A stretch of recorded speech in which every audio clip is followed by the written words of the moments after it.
In the fading twilight of his illustrious career, Rafael Nadal, once a force of nature on the clay courts, now grapples with the passage of time. When Zizou Bergs, the Belgian world no.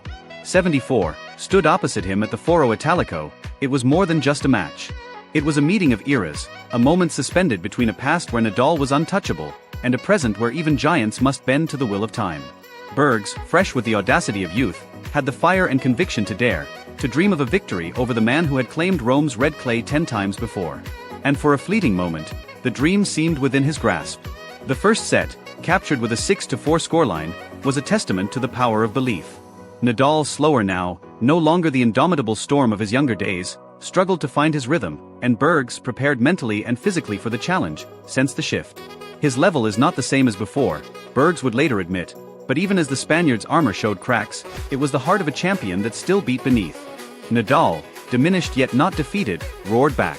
With the second set, he reclaimed control, his body remembering the battles won over years of grit and glory. The third set unfolded like a dance, with the early break from Nadal marking the tempo. Bergs, though valiant, found himself playing not just against Nadal, but against the weight of history itself. In the end, it was Nadal who held his nerve, clinching the match 4-6, 6-3, 6-4. The victory was bittersweet. His movements were labored, his shots lacking the venom of old. Today was not a good match for me, Nadal confessed, the honesty of his words cutting through the haze of celebration. He knew better than anyone that his body was betraying him. I didn't play well, and it wasn't the way I want to play. Time, the ultimate adversary, had begun to leave its mark on the Spanish warrior. Injuries, once mere battle scars, had grown into heavy chains, dragging him down. The last 2 years, a blur of surgeries and recoveries, had taken their toll. Yet, even as he stood at this precipice, there was a glimmer of hope.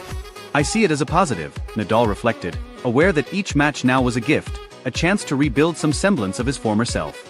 And as the world speculates, will Nadal return, or has his journey reached its end? There is only one truth. Legends do not fade quietly. They leave behind echoes that reverberate long after they are gone. In Rome, Nadal may have been slower, older, more fragile, but his spirit, that indomitable will, remained untouched. Zizou Bergs stood across from history that day, and even in defeat, he witnessed the final chapters of a tale that has shaped the very soul of tennis. For though Nadal may one day leave the court for the final time, his legend will never die.